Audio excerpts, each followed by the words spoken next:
National Arokya expo மற்றும் AYUSH conclave ஜனவரி 9 முதல் 12 வரை Heartfulness institute, Babuji memorial ashram, Manapakkam, Chennai. இதில் கலந்து கொள்வதற்கு பொதுமக்கள் அனைவருக்கும் இலவசம்.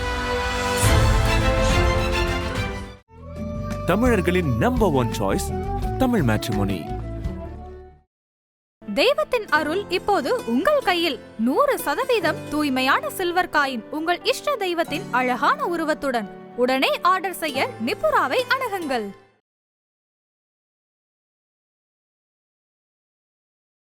சித்தர்கள் எல்லா உயிரினங்களையும் நேசிக்கிறதுனால எந்த உடம்புல வேணாலும் அவங்களால டிராவல் பண்ண முடியுது. கிட்டத்தட்ட 723 வருடம் வாழ்ந்த ஒரு சித்தர் பற்றி தான் பேசணும் அப்படின்னு சொல்லியிருந்தீங்க. இப்போ சிவபிரபாகர சித்த யோகின்னு பார்த்தீங்கன்னா தண்ணியில் 300 வருடம் இருந்ததுக்கான ப்ரூஃபே இருக்குது. இப்போ பாம்பாட்டி சித்தர் தான் சிவபிரபாகர சித்த யோகியோடைய அவதாரமே. கிட்டத்தட்ட 17 உடல்கள் மாறி இருக்கிறாரு அப்படின்னு நிச்சயமா. அது எப்படி சாத்தியமாச்சு? பங்குனி அமாவாசை, அஸ்வினி நட்சத்திரம், அந்த நேரம் காலம் எல்லாமே திரும்ப கூடி வர்றது பார்த்திங்கன்னா 723 வருஷம் கழித்து தான் வருது. இன்றைக்கி உலகத்தில் பெரிய பெரிய ஸ்டார்ஸ்லாம் இருக்கிறாங்க. அவங்க பேக்ரவுண்டெலாம் பார்த்தீங்கன்னா ஏதாவது ஒரு சித்திரை தொடாமல் இருந்திருக்க மாட்டாங்க. அதன் ஆன்மீகம் நேயர்களுக்கு வணக்கம். நான் உங்கள் விஜய் பிரியா. ஆன்மீகம் தொடர்பான சந்தேகங்களுக்கு நம்ம ஒவ்வொரு நாளும் தீர்வு கொடுத்துட்ருக்கோம்.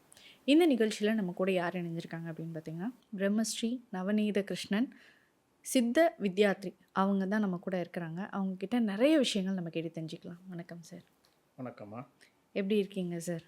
நல்லா இருக்கிறாம்மா. முதல்ல உங்கள் ஆதன் மீடியாவுக்கு நமஸ்காரம் தெரிவிச்சுக்கிறோம். கண்டிப்பாக நன்றி சார் வந்ததற்கு. உண்மையாகவே நிறைய விஷயங்கள் நம்ம பேசணும் அப்படின்றது தான் இந்த நிகழ்ச்சியுடைய ஏற்பாடு. பொதுவாக நம்ம சித்தர்கள் அப்படின்னு நம்ம எடுத்துக்கும் போதே அவங்கள பற்றி அவ்வளோ சிம்பிளாக நம்ம சொல்லிட முடியாது.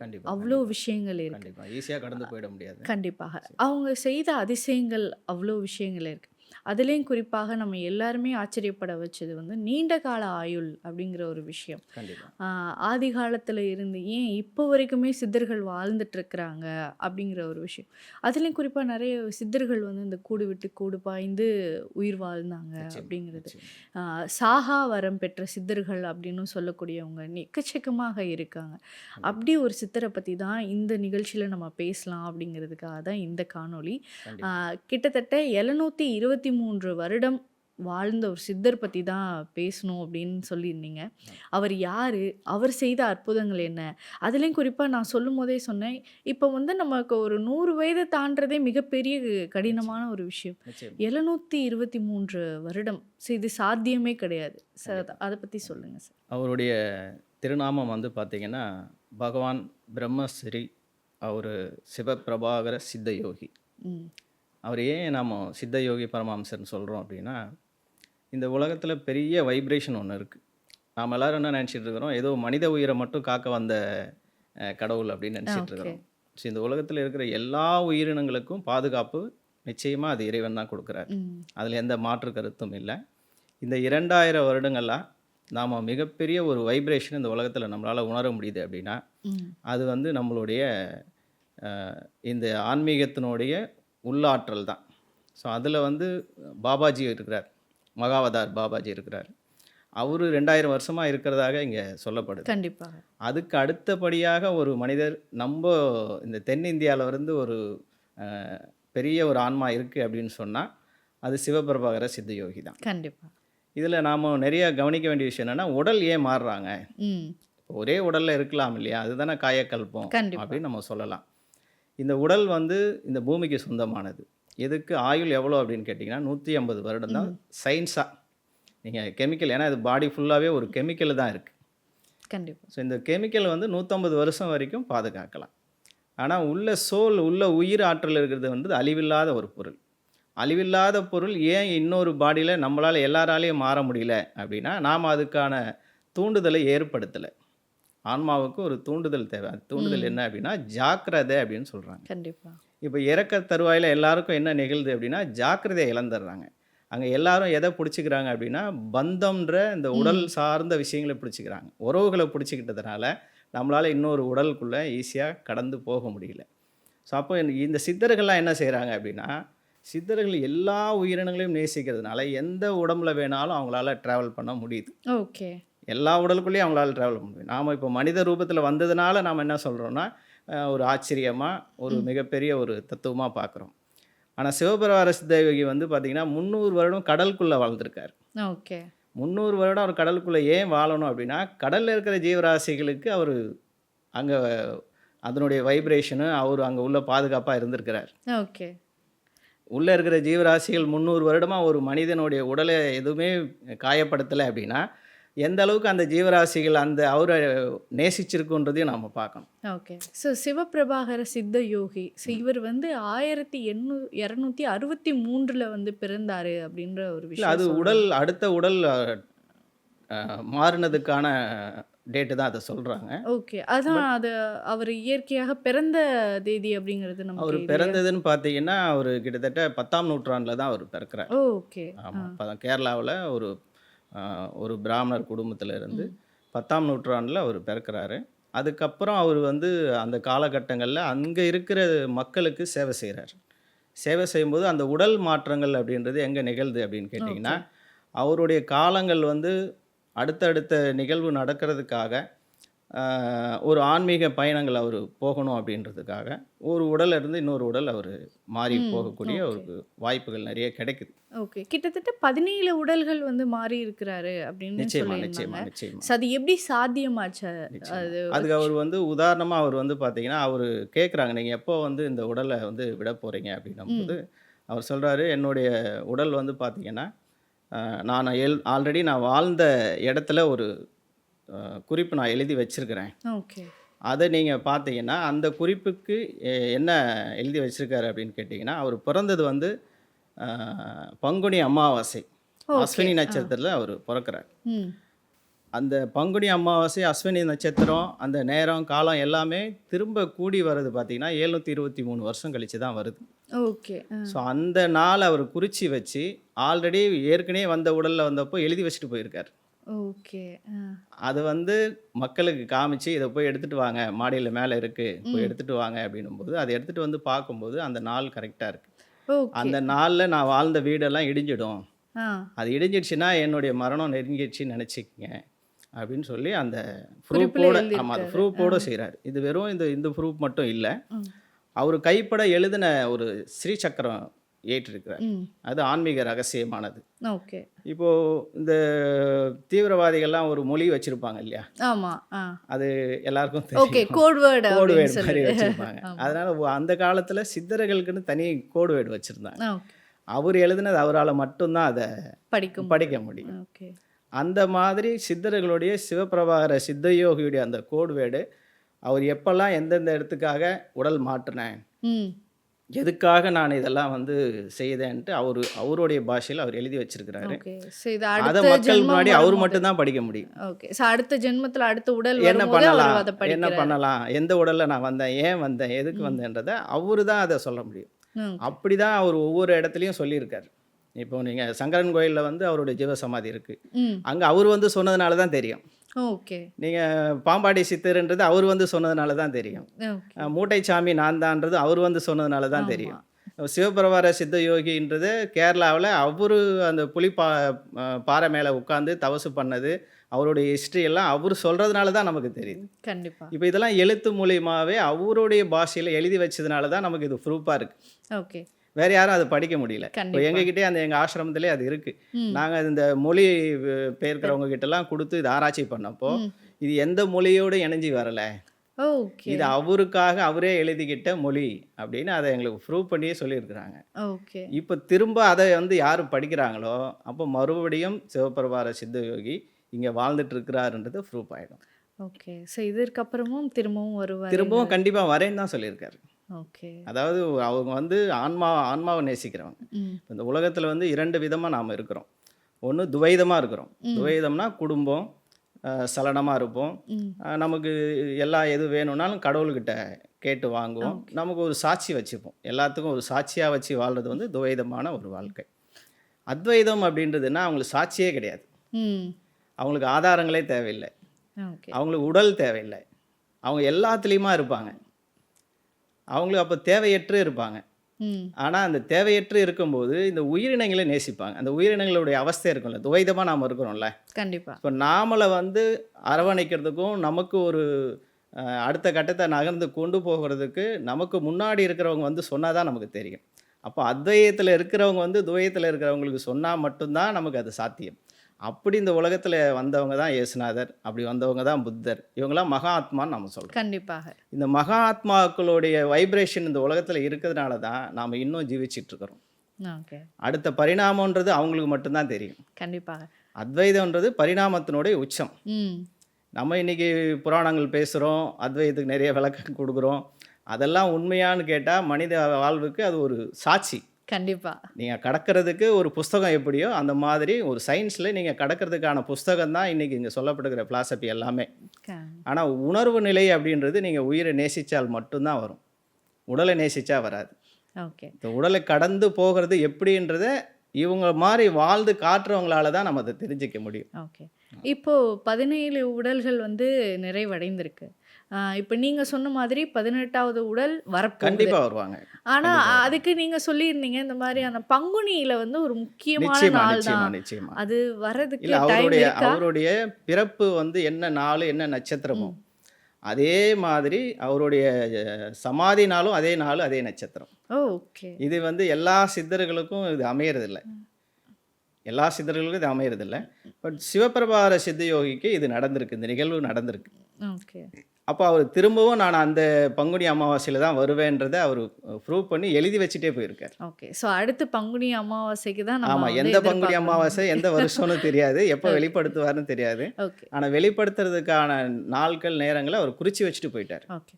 பொதுவாக நம்மளுடைய சித்தர்கள் வந்து வாழ்ந்த காலங்களில் நிறைய விஷயங்கள் நம்ம வந்து பண்ணிட்டு போவாங்க. இப்போ குறிப்பாக நமக்கு எதுவும் பெரிதாக நமக்கு கிடைக்கல, வாழும் சித்தர்கள் அப்படின்னு நம்ம இப்போது நிறைய பேரை பார்த்துருக்கோம். அவங்களுடைய வாழ்வியல் முறைகளே வந்து பார்த்திங்கன்னா ரொம்ப வித்தியாசமாக இருக்கும். நிறைய விஷயங்கள் வந்து சொல்லுவாங்க. கண்டிப்பாக நிறைய விஷயங்கள் வந்து செய்த அதிசயங்களாக இருக்கும். அதை நம்ம ஃபஸ்ட்டு அதை வந்து ரொம்ப ஏளனமாக பார்த்தாலும் நிச்சயமா. காலப்போக்கில் அது ஒரு மிகப்பெரிய விஷயமாக கூட கண்டிப்பாக கண்டிப்பாக. அப்படி சிவபிரபாகர சித்த யோகி செய்த விஷயங்கள் வாழ்நாள்ல. அவர் வந்து பார்த்தீங்கன்னா அவர் வந்து ஜலத்தில் வந்து ரொம்ப நேரம் இருக்கக்கூடிய ஒரு ஆற்றல் படைத்தவர். ஸோ அவர் என்ன பயிற்சி எடுத்தார் அப்படின்னா வாசி யோக பயிற்சி எடுத்தார். ஓகே. அதை தான் நாங்கள் சித்த வித்தைன்னு சொல்லி பயின்றுட்டு இருக்கிறோம். இது சித்த வித்தை அப்படின்றது வெறும் சிவானந்த பரமஹம்சர் மட்டும் கொடுத்துற வித்தை கிடையாது. ஓகே. இது வந்து உலகத்தில் இருக்கிற எல்லா மகானங்களுக்கும் கடைசி அத்தியாயம்னு ஒன்று இருக்கும்ல. இப்போ ஒரு ஒரு பயிற்சி இருக்குன்னா அந்த பயிற்சியில் உயர்நிலைன்னு ஒரு பயிற்சி இருக்குது அப்படின்னா அதுதான் இந்த வாசியோக பயிற்சி. ஓகே. இதை வந்து பேர் மாற்றம் பண்ணி ஒவ்வொருத்தர் கொடுத்துட்ருக்குறாங்க. ஒருத்தர் வந்து கிரியா யோகம்னு கொடுக்குறாங்க, ஒருத்தர் ராஜயோகம்னு கொடுக்குறாங்க, ஒருத்தர் வாசி யோகம்னு கொடுக்குறாங்க, ஒருத்தர் சித்த வித்தைன்னு கொடுக்குறாங்க. இந்த கால மாற்றங்களில் இவங்க எதுக்காக நமக்கு இங்கே கொடுக்குறாங்க அப்படின்னு கேட்டால், ஒருத்தர் ஜலசமாதி அடைவார். ஓகே. இப்போ சிவபிரபாகர சித்த யோகின்னு பார்த்தீங்கன்னா தண்ணியில் 300 வருடம் இருந்ததுக்கான ப்ரூஃபே இருக்குது. ஓகே. அவர் 1942 கடலில் மீனவர்கள் பிடிச்சி வெளியே வரும்போது அவருடைய ஏஜ் பார்த்தீங்கன்னா டெஸ்ட் பண்ணி பார்த்தப்போ 300 வருடம்னு சொல்கிறாங்க. அப்போ 300 வருடம் இவர் தண்ணிக்குள்ளே வந்து அவர் சுவாசிக்க முடியுது அப்படின்னு சொன்னால் அவர் எந்த பயிற்சி எடுத்திருப்பாரு அப்படின்றத நீங்கள் கவனிக்கணும். இது வந்து சித்துக்காக இல்லை, இது சித்த நிலை அடைந்தவங்களுக்கு கிடைக்கிற ஒரு வரப்பிரசாத். ஓகே. அப்போ மீனால் மட்டும்தான் வாழ முடியும்னா மீனுக்கும் ஒரு ஏதோ உள்ள ஒரு உணர்வு இருக்கு. ஆமாம், கண்டிப்பாக. அந்த ஆற்றல் மனித உடலுக்கு ஏன் வரலை அப்படின்னா மனிதனுடைய உடல் அமைப்பு வேறு. ஆனால் ஆன்மா வந்து உங்களுக்கு அமைப்பு புரிஞ்சுக்கிட்டீங்க அப்படின்னு சொன்னால் எந்த உடலையும் நீங்கள் இயக்கலாம், நெருப்புலையும் நீங்கள் இறங்கலாம், தண்ணீரிலையும் இருக்கலாம். இவர் சாமி வந்து நிறைய சித்தாடல் பண்ணியிருக்காரு மேடம். இந்த இந்த ஒரு 200 வருடங்களுக்குள்ளே இருக்கிற நிறைய பெரிய பெரிய மகான்கள் எல்லாமே நம்ம சாமியோட சீடர்களாக தான் இருப்பாங்க. சிவபிரபார சித்த யோகி தொடாத இந்த 200 வருடங்களாக ஒரு யோகி கூட இந்த உலகத்தில் நான் ஒரு யோகின்னு சொல்லியிருக்கவே முடியாது. ஏன்னா அவங்கள தொட்டு தான் வந்திருக்கணும். அவங்க நிறைய சித்தாடல் பண்ணியிருக்கிறாங்க. அவங்க இந்த ரூமில் இருப்பாங்க, ரூமில் இருந்துட்டு இன்னொரு ரூமில் போய் இன்னொருத்தர்கிட்ட பேசிகிட்டு இருப்பாங்க. இப்போ தான் நான் சாமிகிட்ட பேசிட்டு வந்தேன் அப்படின்வாங்க. இல்லை என்கிட்ட பேசிகிட்டு இருந்தாரே அப்படின்வாங்க. இது வந்து நிழலாக நீங்கள் பார்ப்பீங்க. ஆனால் அவங்க உயிர் ஆற்றலாக அவங்க அதை வந்து கொண்டு வராங்க. கண்டிப்பாக. நம்ம சித்தர்கள்னு பார்க்கும்போது ஒருத்தர் வந்து குருவாக இருப்பாங்க. யாராவது ஒருத்தர் வந்து அவங்களுடைய குருவுடைய வழிகளில் வந்து கடவுளை வந்து சரணாகதி அடைகிறது தான் அவங்களுடைய விஷயம். அதாவது முக்தி அப்படிங்கிற ஒரு விஷயத்துக்காக தான் அவங்களும் தேடிட்டே இருக்காங்க. சித்தர்களுக்கு அது ரொம்ப எளிமையாக கிடைச்சது. அவங்க பட்ட கஷ்டம் அப்படிங்கிறத தாண்டி நமக்கு அது கிடைக்குமா அப்படிங்கிறதே மிகப்பெரிய இது பெரிய சந்தேகம். தேடுதல் இது அது வந்து ஆராய்ச்சி தான். இப்போ நம்ம சித்தர்கள்லாம் அறிவாளிகள்னு சொல்கிறோம், படிப்பாளிகள்னு சொல்கிறோம், கண்டிப்பா. உயர்நிலை அடைந்தவங்கன்னு சொல்கிறோம், ஒரு மேதைன்னு சொல்கிறோம். இப்போ பாம்பாட்டி சித்தர் தான் சிவபிரபாகர சித்தயோகியோடைய அவதாரமே. ஓகே. ஆமாம், நீங்கள் பாம்பாட்டி சித்தர் வந்து நாம் ஏதோ ஒரு இடத்துல பிறந்தார், ஒரு இடத்துல வாழ்ந்தார், அவர் ஒரு வேடம் இதுலேருந்து வந்தார் அப்படின்னு நீங்கள் நினச்சிங்கன்னா அது நம்மளுடைய அறியாமை தான் அது. ஓகே. ஆனால் அவருடைய சரீரம் வந்து கிட்டத்தட்ட 4 இடத்துல அவர் இப்போவே ரீசெண்டாக ஜீவசமாதி அவருடைய சமாதி இருக்குது. ஓகே. ஆமா. ஆமாம், இப்போ அதே மாதிரி காகபூஷணர் சமாதி பார்த்தீங்கன்னா 54 இடத்துல இருக்குன்னு சொல்லி எல்லாரும் நம்ம அடையாளப்படுத்துகிறோம். ஓகே. கரூராருக்கு வந்து 2 இடத்துல சமாதி இருக்குன்னு அடையாளப்படுத்துகிறோம். இப்படியெல்லாம் அடையாளங்களோடு தான் நாம் இவரையும் சொல்கிறோம். ஓகே. இப்போ இவர் வந்து பார்த்தீங்கன்னா பாம்பாட்டி சித்தருடைய வழி தான் இவர் வந்துட்டு இருக்குன்னு அவரே அதை ப்ரூஃபாக சொல்கிறார். ஓகே. ஸோ அப்போ இவர் வந்து பாம்பாட்டி சித்தராக நிச்சயமா வாழ்ந்திருக்கிறார். பாம்பாட்டி சித்தருடைய மரபுலேருந்து தான் அவர் வந்திருக்காரு. ஆனால் பாம்பாட்டி சித்தராக எத்தனை முறை வந்தாருன்றதையும் அவரு தான் சொல்லிட்டு போயிருக்காரு. ஓகே. எங்கெல்லாம் நான் இருந்தேன் அப்படின்றதையும் மருதுமலையில் இருந்திருக்காரு. மருதுமலையில் ஒரு ஜீவசமாதி இருக்குது, சங்கரன் கோயிலில் ஒரு ஜீவசமாதி இருக்குது, ஓமலூரில் ஒரு ஜீவசமாதி இருக்குது. ஸோ இப்படி அவருடைய ஜீவசமாதி நிறைய இடங்கள்ல இருக்குது. இப்போ வெளிநாட்டிலலாம் பார்த்தீங்கன்னா சாமியும் அவங்க பார்த்துருக்கவே மாட்டாங்க. ஆனால் இவருடைய உருவங்களை ஐடென்டிஃபிகேஷன் பண்ணி இதை இந்தியாவில் எங்கே இருக்காங்க ஏதுன்னு தேடி வந்து பக்தரானவங்களாம் இருக்கிறாங்க. ஓகே. ஆமாம். ஸோ இவர் வந்து கேரளாவில் பிறந்தாரு அப்படின்னு நீங்கள் சொல்லியிருந்தீங்க. அவருடைய பயணம் வந்து எதை நோக்கி இருந்தது? அவருடைய பயணம் வந்து ஆன்மீகத்தினுடைய அத்வைதத்தை போதிக்கிறது தான். அவர் அத்வைதத்தை போதிக்கணும். குருநானக் காலத்திலே இவர் வாழ்ந்திருக்காரு. குருநானருக்கு வந்து ஒரு சமுதாயத்தை சீர்திருத்தி அவங்க ஒரு கோட்பாடை கொண்டு வர்றதுக்கும் இவர் ஒரு முக்கியமான காரணமாக இருந்திருக்காரு. ஓகே. நீங்கள் வடநாட்டு சைடில் சிவபிரபாகர சித்தயோகியை பற்றி நீங்கள் கேட்டிங்கன்னா எல்லா மார்க்கத்துலேயும் சொல்லுவாங்க. ஏன்னா ஒரு உலகத்தை அமைதிப்படுத்துறதுக்காக தான் அவங்க வராங்க. கண்டிப்பாக. ஒரு சண்டை சச்சரவோட ஒரு ஜாதி மத பேதத்தோடு இருக்கிறவங்கள ஒரு அமைப்புக்குள்ளே கொண்டு வரணும் தான் எல்லா சித்தர்களும் எல்லா மகான்களும் வராங்க. ஆனால் அதுக்குள்ளேயே ஒரு பிரிவினை வந்து இவங்க எல்லாரும் திரும்பவும் பிரிஞ்சிடுறாங்களோ தவிர ஃபாலோவர்ஸு குறைஞ்சி போகுது. அவங்களுடைய அடுத்த நகர்வை வந்து விட்டுடுறாங்க. ஸோ அப்போ இவங்க என்ன பண்ணுறாங்க, வழியாக இவங்க வர வேண்டிய கட்டாயம் ஏற்படுது. ஓகே. அதனால் சித்தர்களுடைய மரபை இவங்க வந்து விடவே முடியல. ஸோ இவங்க எந்த ரூபத்தில் இருப்பாங்க, எப்படி இருப்பாங்க அப்படின்னு சொல்லவே முடியாது. ஏன்னா அவங்களுடைய செயலே என்னன்னா எல்லாரையுமே ஒழுங்குபடுத்துறதுக்கு தான்.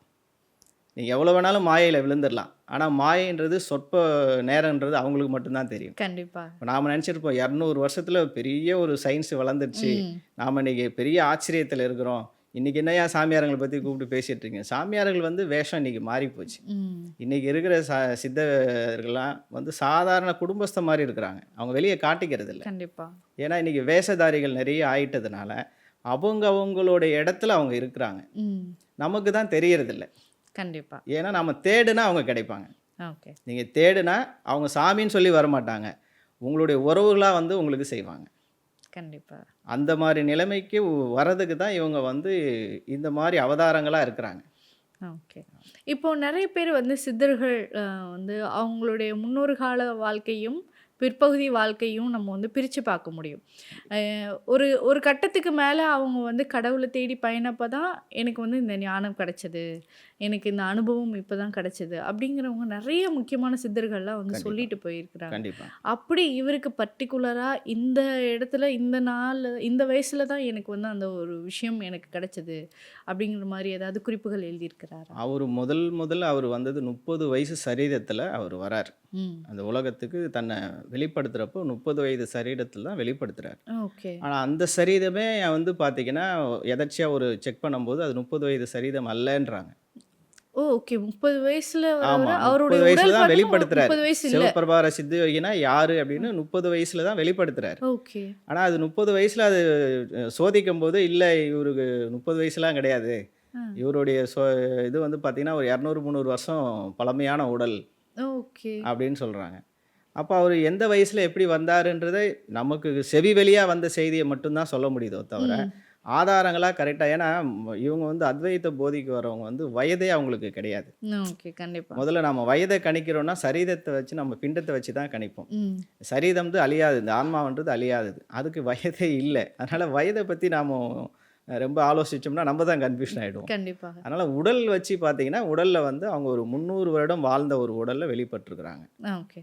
ஸோ எந்த ஏரியாவில் இவர் வந்து வாழ்ந்தாரு இந்த இடத்துல? பொதுவாக அதிகமாக சித்தர்கள் வந்து மலைகளில் இந்த இடங்கள்ல தானே இருப்பாங்க. ஸோ கண்டிப்பாக அப்படிதான் அதான் இவர் நம்ம இருந்தாரு. யோசிக்கிறது என்னென்னா சித்தர்கள்லாம் காட்டில் இருப்பாங்க ம். அப்படின்னு நம்ம நினைக்கிறோம். ஆமா, அப்படிதானே எல்லாருமே அப்படி நம்ம வர்ணிச்சிட்டாங்க. நினைக்கிறோம். ஆக்சுவலாக அவங்க அந்த மாதிரி வர்ணங்கள் வந்து அந்த மாதிரி காமிச்சிருக்கிறாங்க. ஓகே. ஒரு ஒரு இடத்துல நம்ம அமைதியாக இருக்கிறோம் அப்படின்னா ஒரு ஒரு ஃபார்ம் ஹவுஸில் இருப்போம் இல்லையா, ம். அந்த ஃபார்ம் ஹவுஸை இவங்க வனமாக காட்டிட்டாங்க. ஓகே. இப்போ நீங்கள் ஒரு டியூஷன் எடுக்கிறீங்க அப்படின்னா ஒரு சயின்ஸ் பெரிய சயின்ஸ் இருக்குது அப்படின்னா அதுக்கு தனியாக ஒரு குளோபல் மாதிரி தனியாக அதை செட் பண்ணி வச்சுருப்பாங்க. அந்த மாதிரி சித்தர்களை வந்து ஆராய்ச்சி கூடங்களை வந்து இவங்க வனமாக காட்டிட்டாங்க. ம். ஏன்னா வனத்தில் வந்து உங்களுக்கு டிஸ்டர்பன்ஸ் இருக்காது, சவுண்டு இருக்காதுன்றதுனால அந்த மாதிரி கேரக்டரில் நம்ம இவங்க காட்டில் தான் இருப்பாங்க, ஓகே. இவங்க நம்மளோட இருக்க மாட்டாங்க அப்படின்னு நம்ம நினைக்கிறோம். ஆனால் மக்களோடு மக்களாக தான் அவங்க இருந்திருக்கிறாங்க, ஓ. மக்களுக்காக தான் அவங்க வாழ்ந்துருக்குறாங்க. அவங்க எங்கேயுமே காட்டுக்கு ஓடலை. அவங்க எப்போ போகிறாங்க அப்படின்னா 12 வருஷம் தவத்துக்கு போனால் ஒரு குகைக்குள்ளே போவாங்க. ஏன் அந்த குகைக்குள்ளே போகிறாங்கன்னா ஆக்சிஜன் வந்து ரொம்ப கம்மியாக இருக்கும். ம். ஸோ அவங்க வந்து பிரீத்திங் வந்து குறைச்சாதான் அதிக வருடங்கள் உயிர் வாழ முடியும். ஓகே. ஸோ அதுக்காக தான் அவங்க குகையை தேடி போகிறது. இது சயின்ஸாக போகிறாங்க. ஆ. குகைக்குள்ளே போயிட்டா அவங்க மூடிப்பாங்களா இல்லை என்ன பண்ணுவாங்கன்னா குகையில் எங்கே வந்து அங்கே பிரீத்திங் கம்மியாக எடுக்க முடியுதோ அந்த இடத்துல இருந்தால் நீண்ட நாளுகள் அவங்க வந்து இருக்கலாம் ஓகே. அப்படின்றதுக்காக அங்கே தேர்ந்தெடுக்கிறாங்க. ஓகே. இப்போ கடலை ஏன் தேர்ந்தெடுக்கிறாங்கன்னா கடலில் வந்து அழுத்தம் ஜாஸ்தி, ம். குகையை விட அழுத்தம் ஜாஸ்தி. கண்டிப்பா. நீங்கள் குகையில் 12 வருஷம் வாழ்ந்த ஒரு அனுபவம் இருந்தால் தான் நீங்கள் கடலுக்குள்ளே போக முடியும். ம். அப்போ கடலில் அவங்க 100 வருஷம் 250 வருஷம் வாழ்கிறாங்கன்னா அங்கே ஆக்சிஜனே கிடையாது, ஆமா. ஒரு அழுத்தம் தான் இருக்கும். அந்த அழுத்தத்தில் உடலே பிச்சுக்கிற அளவுக்கு இருக்கும், ஆமா. ரொம்ப ப்ரெஷர் அதிகமா ரொம்ப இருக்கு. ப்ரெஷர் அதிகமாக இருக்கும். அந்த ப்ரெஷரையும் அவங்க தாங்கக்கூடிய மன வலிமை இருக்குது அப்படின்னா இதெல்லாம் எதுக்காகனா இதுவும் மனுஷன் செய்ய முடியுன்றதை அவங்க ப்ரூவ் பண்ணி காட்டுறாங்க. ஓகே. இது ப்ராக்டிக்கலாக காட்டுறாங்க.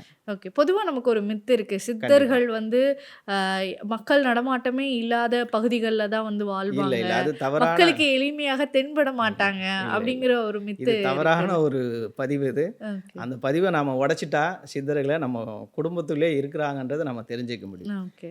எப்போ நீங்கள் இறைவனை உணர்றீங்களோ அப்போவே உங்கள் சித்தம் தெளிஞ்சிடுச்சு. ம். உங்கள் சித்தம் தெளிஞ்சிச்சுனாவே நீங்கள் சித்தரை அனுபவிச்சிட்டீங்க, நான் சித்தர் உங்களுக்குள்ளே வந்துட்டாருன்னு அர்த்தம். ஓகே. அந்த சித்தம் தெளியறதுக்கான சூழல் தான் இந்த உலகத்தோடு அவங்க இருக்கிறாங்களோ தவிர அவங்க உடலோடு வரும்போது உங்களுக்கு தரிசனமாக இருக்குது, ம். ஆனால் உணர்வோடு வரும்போது உங்களுக்கு தெளிவாக இருக்குது. ஓகே. நீங்கள் தெளிவடையணுமா இல்லை தரிசனம் வேணுமா? தரிசனம்னா துவைதமாகிடுவீங்க, ம். தெளிவடையணும்னா அத்வைதமாக மாறுவீங்க. ஓகே. உங்களை அத்வைதமாக போதிக்கிறதுக்கு அவங்க வைப்ரேஷனாக இருப்பாங்க. உங்களுக்கு தெளிவு வரலை, உங்களுக்கு பெரிய சண்டை சச்சரவில் இருக்கிறீங்க, உலகத்தில் குழப்பம் நிறையா ஏற்படுதுன்னா அப்போ அவங்க சரீர மூலியமாக வந்து இந்த உலகத்தை சமாதானப்படுத்துவாங்க. ஓகே. அப்படி தான் இங்கே இந்த உலகம் நடந்திருக்கு. இப்போ இயேசுநாதர் வந்து சமாதானம் தான் படுத்தினார், சண்டை போட சொல்லலை. கண்டிப்பா. புத்தர் வந்து சமாதானமாக இருங்கன்னு தான் சொன்னார். ம். நான் எவ்வளோ ஆராய்ச்சிலாம் பண்ணி பார்த்துட்டேன், ஒன்றும் இல்லைடா, நீங்கள் சமாதானமாக இருக்கிறது தான் நான் வாழ்க்கைன்ட்டார். ஸோ இப்படி எல்லாருமே சமாதானத்துக்கு தலையில் அவங்க வெளிப்படுறாங்க. ஓகே. சமாதானங்கள் எப்போல்லாம் இல்லையோ அப்போ அவங்க கடும் தவம் புரிகிறாங்க. ஏன்னா உங்களை கண்ட்ரோல் பண்ணுறதுக்கு அவங்களுக்கு ஒரு பவர் வேணும்ல. ம். கண்டிப்பா. இன்றைக்கி உலகத்தில் பெரிய பெரிய ஸ்டார்ஸ்லாம் இருக்கிறாங்க, அவங்க பேக்ரவுண்டெலாம் பார்த்தீங்கன்னா ஏதாவது ஒரு சித்தரை தொடாமல் இருந்திருக்க மாட்டாங்க. ம். கண்டிப்பா. பெரிய பெரிய அச்சீவ் பண்ணவங்க சயின்ஸில் இருக்கட்டும், இல்லை ஃபீல்டில் சினி ஃபீல்டில் இருக்கட்டும், பத்திரிகையில் இருக்கட்டும், வாழ்க்கையில் இருக்கட்டும், அரசியலில் இருக்கட்டும், ஏதாவது ஒரு சித்தரை அவங்க தொடாமல் அந்த அறிவாற்றல் அவங்களுக்கு கிடைக்காது. கண்டிப்பா. இப்போ ரீசெண்டாக நம்ம பார்க்குறோம், கணக்கம்பட்டி சித்தர் வந்து கண்டிப்பா. யோகி பாபு அவர்கள் வந்து வெங்கட் பிரபு அவர்கள் அப்படின்னு சொல்லிட்டு பல செலிபிரிட்டிஸ் வந்து அங்கே போய் சுவாமி தரிசனம் பண்ணுறாங்க. கண்டிப்பாக. அதுலேயும் குறிப்பாக ஒரு விஷயம் நம்ம பார்க்குறோம், அவர் வந்து பட்டாம்பூச்சியாக வந்து வருவார் நிச்சயமா. அப்படின்னு சொல்கிறாங்க. இல்லை அதுதான் புழுக்களாக சொல்கிறேன். வந்து நீங்கள் வருவார். நீங்கள் எந்த சித்தர் வேணாலும் பேர் வைங்க, சித்தர் அத்வைதம்ன்றது சித்தர் ஒருத்தர் தான். ஓகே. தெளிவுன்னு வச்சிங்க. சித்தர்ன்றது மனித ரூபம் கொடுக்காதீங்க. நாம் அதுதான் குழப்பிக்கிறோம். ஓகே. இப்போ மகாவதார் பாபானா ஒரு உருவத்தை நம்ம மனசில் வச்சுக்கிட்டு அவரை கூப்பிடுறோம். ஆமாம். அது நம்ம அந்த மாதிரி வந்தால் தான் பாபா வந்து என்ன ஆசீர்வாதம் பண்ணாருன்னு நினச்சிக்கிறோம்.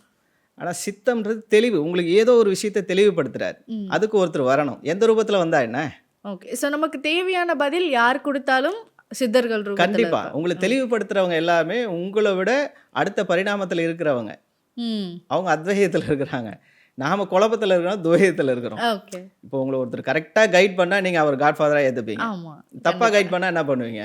ஸோ ஓகே, மிஸ்லீடிங் பண்ணுறாங்க, நம்ம அவங்க கிட்ட இருந்து ஆமாம், விலகிக்கணும் அப்படி தான் அப்படின்னு. இன்றைக்கி நிறைய பேர் சாமியாருக்கு இருக்கிறாங்க. ஓகே. ஆனால் இவங்கெல்லாம் வந்து சாமியாருன்னே சொல்லிக்கவே மாட்டாங்க.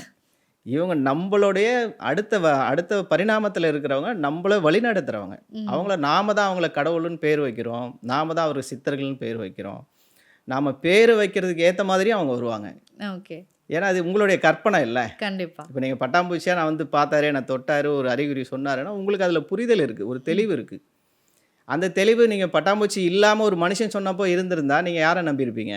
ஓகே. அந்த மனிதன் நம்பியிருப்போம். அதனால் எல்லா ரூபத்துலேயுமே இருக்கிறாங்க. நமக்கு எப்பெல்லாம் எங்கெல்லாம் தெளிவு வந்து நம்ம அடுத்த கட்ட வாழ்க்கையில் நகரும் போது, தொழிலில் நகரும் போது, இந்த உயிராற்றலேருந்து நகரும் போதெல்லாம் நம்ம அவங்க குருவாக ஏற்றுக்கிறோம். ஓகே. அந்த குரு தான் இங்கே இருக்கிறாங்க. ஆனால் அவர் ஒருத்தராக தான் இருக்கிறாரு. வெறும் சிவபிரபார சித்தயோகியா இல்லை, அவர் சிவானந்த பரமஹம்சராக இருக்கிறாரு, மகா அவதார பாபாவாக இருக்கிறாரு, சிவபிரபார சித்தயோகியாக இருக்கிறாரு, குருநானக்கா இருக்கிறாரு, இன்னும் எண்ணில் அடங்காத சித்தர்களாக பேர் வச்சுட்டு இருக்கிறோம். ஓகே. ஆனால் நாம் என்ன செய்கிறோமோ அதுக்கு தெளிவு கொடுக்குற இடத்துல அவங்க இருக்கிறாங்க. ஓகே. அதனால் உங்களுடைய வேண்டுதல் எதுவாக இருந்தாலும் சித்தர்கள் அப்படின்றது தெளிவு அப்படின்றத நாம் புரிஞ்சுக்கிட்டா நமக்குள்ளே வந்துடுவாங்க. கண்டிப்பாக. பொதுவாக நம்ம எல்லா சித்தர்களும் வந்து ஜீவ சமாதி அடைந்தவர்கள் அப்படிங்கிறத தான் நம்ம மென்ஷன் பண்ணுறோம். கண்டிப்பாக. அதில் ஒருத்தர் 2 பேர் மட்டும்தான் ஜலசமாதி அப்படிங்கிற ஒரு விஷயத்தை நிச்சயமா அதுதான் சொன்னேன். அவங்க இங்கே தேர்ந்தெடுப்பாங்க. குகைக்குள்ளே நீங்கள் பழக்கப்படுத்துறது 12 வருடம். ஒரு குகைக்குள்ளே ரொம்ப ஆக்சிஜன் கம்மியாக இருக்கும். உங்களுடைய பிரீத்திங் வந்து எப்படின்னா ஆமை மாதிரி இருக்கும். இப்போ ஆமை வந்து 700 வருஷம் உயிர் வாழுதுன்னு சயின்ஸே சொல்லுது. ஆமாம். அதுக்கு என்ன காரணம் அப்படின்னு பார்த்தீங்கன்னா, அது 1 மணி நேரத்துக்கு ஒரு பிரீத்திங் தான் எடுக்குது. 1 மணி நேரத்துக்கு ஒரே ஒரு பிரீத்திங் தான் எடுக்குது. அப்போ அது எவ்வளோ கண்ட்ரோலாக இருக்குன்னா, எல்லா புலன்களையும் அது கண்ட்ரோலாக வச்சுக்கல, பிரீத்திங்கை கண்ட்ரோலாக வச்சுக்குது. அது உணவு எடுக்குது, அசையுது, எல்லாம் பண்ணுது, அது மலங்கழியுது, எல்லாமே பண்ணுது. ஆனால் புலன் அடக்கம் அப்படின்றது அந்த பிரீத்திங்கை வந்து கம்மியாக வச்சுக்குது. அது சுவாசத்தினுடைய லெவலை வந்து இன்க்ரீஸ் பண்ணி வச்சுருக்கு. இன்க்ரீஸ்னால் டெப்த்தாக வச்சுருக்குது. அதுதான் குகையில் நடக்குது. ஓகே. அப்போ அந்த குகையில் இருக்கிற அனுபவத்தை தான் நீங்கள் வாட்டருக்கு கொண்டு போகிறாங்க. இப்போ அங்கே போய் 300 வருடம் அவங்க அந்த பழக்கத்தை அவங்க ஏற்படுத்தும் போது அந்த உயிர் வாழக்கூடிய தன்மை நமக்கு அதுலேருந்து கிடைக்குது. பொதுவாக இப்போ இது ஒரு விஷயமா இருக்கு. நம்ம எல்லாருமே வந்து சுவாசிச்ச ஆக்சிஜனை நம்ம உள்ளே இழுத்து கார்பன் டை ஆக்சைடை வெளியே இழுத்தாதான் நம்ம நடமாடுறோம், உயிரோட நிச்சயமா இருக்கோம் நிச்சயமா அப்படிங்கிற. நிச்சயமா. ஆனால் அந்த சுவாசிக்கிறதையே வந்து கண்ட்ரோல் பண்ணி உயிர் வாழ்ந்திருக்காங்கங்கிறது இது. இல்லை, அதுதான் சாத்தியம். நீங்கள் சயின்ஸில் வந்து பார்த்தீங்கன்னா டெத்துன்னு சொல்லிவிடுவோம். நம்ம எதை வச்சு டெத்துன்னு சொல்கிறோன்னா, இவர் மூச்சை தொட்டு பார்ப்போம், இல்லை ஆமா. நாடியை தொட்டு பார்ப்போம், இவர் டெத்துன்னு சொல்லிவிடுவோம். ஆனால் ஜீவசமாதி அடைந்தவங்களுக்கு வந்து மூச்சியோ நாடியெல்லாம் வச்சு நீங்கள் டெத்துன்னு கன்ஃபார்ம் பண்ணவே முடியாது. ஓகே. அவங்க என்ன ஆயிருப்பாங்க அப்படின்னா ஒடுக்கமாக இருப்பாங்க. ஆ. அந்த மூச்சை வந்து ஒடுக்கியிருப்பாங்க. அவங்க 12 நாள் கழிச்சு கூட ஒரு பீட் வந்திருக்கலாம், ம். ஒரே ஒரு பீட்டு வரலாம். ஆனால் அவங்களுடைய பிளட்டு வந்து கெடாது. உங்களுடைய ஓகே. உள்ள செல் இருக்குல்ல, அந்த செல்ஸ் வந்து கெட்டு போகாது. ஓகே. அது கெடாமல் இருக்கிறப்போ நாம் வந்து சமநிலைன்னு சொல்கிறோம். சமநிலைனா இந்த உடலும் இந்த ஆக்சிஜனோட இந்த ஜீவனோட சமநிலைப்படுத்துறதுக்கு சலனம் இல்லாமல் இருக்குது ம். அப்படின்போது அது ஜீவ சமாதி அப்படின்னு சமாதி நிலை அப்படின்னு சொல்கிறோம். இந்த உடலை பாதுகாக்க தான் செய்கிறோமோ தவிர எரிச்சிடல இது. ம். ஆனால் அவங்க ஆன்மா எங்கே போயிடுச்சு அப்படின்னு கேட்டிங்கன்னா, அது பரிணாமத்துக்கு போயிடுச்சு. ஓகே. அது இயற்கையாகவே ஒரு பரிணாமம் இருக்குது. இப்போ நாம் சித்தர்கள் மட்டும்தான் அந்த பரிணாமத்தை தொடுறாங்களா அப்படின்னா இல்லை. எல்லா மனிதர்களும் தூக்கத்தில் அந்த பரிணாமத்தை தொட்டுட்டு தான் இருக்கிறோம். ஓகே. நாம் உணவு சாப்பிட்றதுனால உயிர் வாழலை, அந்த ஆன்மான்ற ஒரு இடத்த நாம் தினைக்கும் தூக்கத்தில் தொடுறதுனால தான் உயிர் வாழ்கிறோம். ஓகே. ஆனால் அது நம்ம ஜாக்கிரதையாக செய்யலை, சித்தர்கள் ஜாக்கிரதையாக செய்கிறாங்க. ஓகே. இந்த ஜாக்கிரதையை கற்றுக்கிறதுக்கு என்ன வேணும்னா பிரீத்திங்கை வந்து நீங்கள் குறைக்கணும். ம். இந்த பிரீத்திங்கை நீங்கள் உணரணும்னு சொல்கிறார். குறைக்கிறதுனா உணரணும். ஓகே. தூக்கத்தில் அது ஆட்டோமேட்டிக்காக குறையுது, ம். ஆனால் நம்ம உணரலை. ஓகே. அதுக்கு பேர் ஜாக்கிரதைன்னு சொல்கிறோம். ம். அந்த ஜாக்கிரதையை கற்றுக்கிட்டவங்க தான் ஆன்மா, ஆ. மகா ஆன்மான்னு சொல்கிறோம். ஏன்னா அவங்க தான் வந்து பரிணாமத்தை புரிஞ்சுக்கிட்டவங்க. இப்போ நாம் இங்கே இப்போ இருக்கிறதே என்ன பரிணாமம் நமக்கு தெரியாது. ம். ஆனால் கண்டிப்பா. நாம் அபிமானித்துட்டு இருக்கிறோம். யாருன்னு அபிமானித்துனா மனிதர்களை அபிமானித்துட்டு இருக்கிறோம். நாமளும் ஒரு உயிரினம் தான், நம்ம ஒரு பூச்சி தான். நம்மளை பார்த்து இன்னொரு உயிரினம் நம்மளை மிருகன்னு கூட சொல்லியிருக்கலாம். கண்டிப்பா.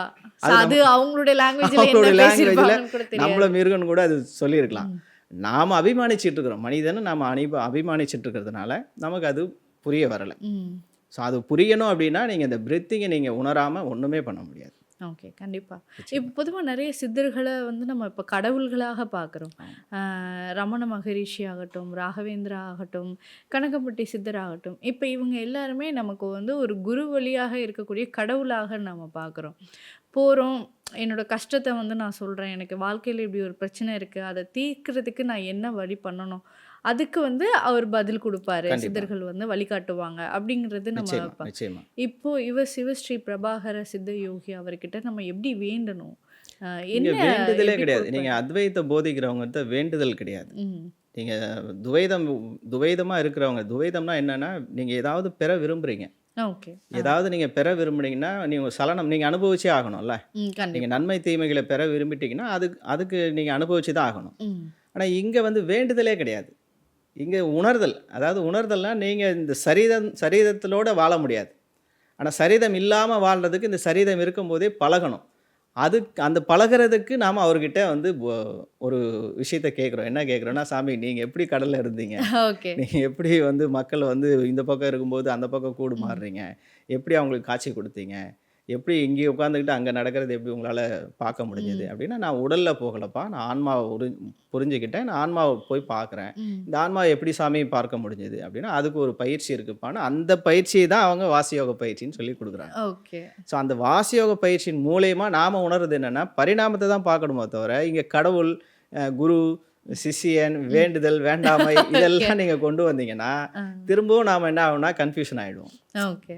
ஸோ நான் ஒரு பெரிய குருமார்கிட்ட நான் போறேன் அப்படின்னா, நான் என்ன கேட்பேன் அப்படின்னா, இந்த உடல்ல எனக்கு ஆசைகள் நிறைய தான் இருக்கு. ம். ஆனா இந்த உடல் கடந்து ஏதாவது இருக்கா? ஏன்னா எல்லாத்தையும் நான் அனுபவிச்சிட்டேன். கார் அனுபவிச்சிட்டேன். இந்த உலகத்துல எல்லாமே நான் அனுபவிச்சிட்டேன்னு அவன ஒருத்தனை கொண்டு போய் விட்டா, இல்ல நான் ரொம்ப வருஷம் உயிர் வாழணும். ம். உயிர் வாழ்றதுக்கு ஏதாவது வழி இருக்கா அப்படின்னா, உடலை விட்டா தான் உயிர் வாழ முடியும். ஓகே. அதுக்கான பயிற்சியை அவங்க குடுப்பாங்க. ம். அந்த பயிற்சி அங்க வேண்டுதல்லாம் இல்ல. நீங்க அவங்கள உணர்ந்தாவே கிடைச்சிடும். இப்ப நெறைய விஷயங்கள் நம்ம பேசினோம். ஆ இப்போ இவரு வந்து நம்ம எப்படி பார்க்குறது? இவருடைய புகைப்படங்கள் எனக்கு தெரிஞ்சு பெரிதளவுல வைரல் ஆகல. எல்லாருக்கும் எளிமையாக கிடைக்கிறதும் இல்ல. கண்டிப்பா. இவருடைய ஜீவ சமாதியும் ஒவ்வொரு இடத்துல இருக்கு அப்படின்னு சொல்லியிருந்தீங்க. இவர போய் தரிசனம் பண்ணணும் அப்படின்னா நம்ம எப்படி பண்ணலாம்? இப்ப இவர நீங்க தரிசனம் பண்ணணும்னா, ஓமலூர்ல அவருடைய ஜீவசமாதி கடைசியா ஆன ஜீவசமாதி அங்க இருக்கு. ஓகே. இது வந்து 17வது ஜீவ ஆமா. சமாதி. 17வது ஜீவசமாதி. அதுக்கு அடுத்தபடியா அவருக்கு முன்னாடி ஆனது வந்து பார்த்தீங்கன்னா, சங்கரன் கோயில்ல பாம்பாடி சித்தர்ன்னு சொல்லிட்டு, ம். தெப்பக்குளம் பக்கத்திலேயே இருக்கு. ஓகே. ஸோ அங்கேயே நீங்க போய் தரிசிக்கலாம். மருதுமலையில உள்ள பாம்பாடி சித்தர்னு ஜீவசமாதி இருக்கு. ம். அங்கேயும் போய் தரிசிக்கலாம். இந்த 3 இடம் வந்து காலகாலமா இருக்கிறது. ஓகே. ஒரு 50 வருடங்களுக்கு மேலாக இருக்கக்கூடிய ஒரு ஜீவசமாதி. ஓகே. இப்போ ரீசெண்டா பார்த்தீங்கன்னா, மூட்டை சாமியார் ம். அப்படின்னு ஆமா. சொல்லிட்டு, அவரையும் இவருடைய அ அவதாரம் தான் அவரு சொல்றாங்க. ம். ஓகே. கணக்கம்பட்டி ஆமா. சித்தரும் மக்களும் இப்ப அப்படிதான் இவரு. சொல்றாங்க. ஓகே. அவர் இருந்த காலத்துல, நான் இந்த மாரி தான் வருவேன்னு ஒரு ஐடென்டிஃபிகேஷன் குடுத்துட்டு போனதுனால, அவரையும் ஏத்துக்கிறாங்க. ம். ஸோ அதனால இந்த 4 இடங்கள்ல இன்னைக்கு நமக்கு அவருடைய அவதாரங்களாக அவருடைய ஜீவசமாதி இருக்கு. ஓகே. அந்த இடங்கள நம்ம போய் தரிசிக்கலாம். நீங்க தரிசிக்கிறதுன்னா, வழிபாடுகள், பூஜை, புனஸ்காரங்கள்லாம் ஒண்ணுமே கிடையாது. நீங்க அங்க போய் உட்கார்ந்து அமைதியா தியானம் பண்ணுங்க. உங்களுக்கு எதுவுமே தெரியல அப்படின்னா, அமைதியா கண்ண மூடி உங்களுடைய பிரீத்திங்க கவனிங்க. ம். அது எவ்வளோ ஸ்லோவாகுதோ, அவ்வளோ நீங்க ஜாக்கிரதைக்கு போறீங்கன்னு அர்த்தம். கண்டிப்பா. ஜாக்கிரதைக்கு போயிட்டீங்கன்னா, நீங்க சிவபிரபா சித்தயோகியை எந்த ரூபத்துல வேணாலும் பார்க்கலாம். ஓகே. கண்டிப்பா. அவரை நீங்க இந்த வினாடியிலே எங்கேயே கூட நீங்க கவனிக்கலாம். ம். ஆனா, நீங்க அது உள்ள வந்து பிரீத்திங்க குறைச்சி, உங்களுடைய சலனத்த குறைச்சி, உங்களுடைய வேண்டுதல், வேண்டாமைலாம் ஓரங்கட்டி, நீங்க அவர உணர்ந்தீங்கன்னா, நிச்சயமா பார்க்கலாம். கண்டிப்பாக. அவருடைய அருள் எத்தனை பேருக்கு கிடைக்கும் இல்ல அப்படிங்கிறது எல்லாருக்கும் கிடைக்கணும். கண்டிப்பாக. நிச்சயமா. அதற்கு வந்து நம்ம அதுக்கு முன்னாடி ப்ரிப்பேர் ஆகணும் இல்லையா? நிச்சயமா, அது நிச்சயமா. வந்து ரொம்ப முக்கியமான ஒரு விஷயம்.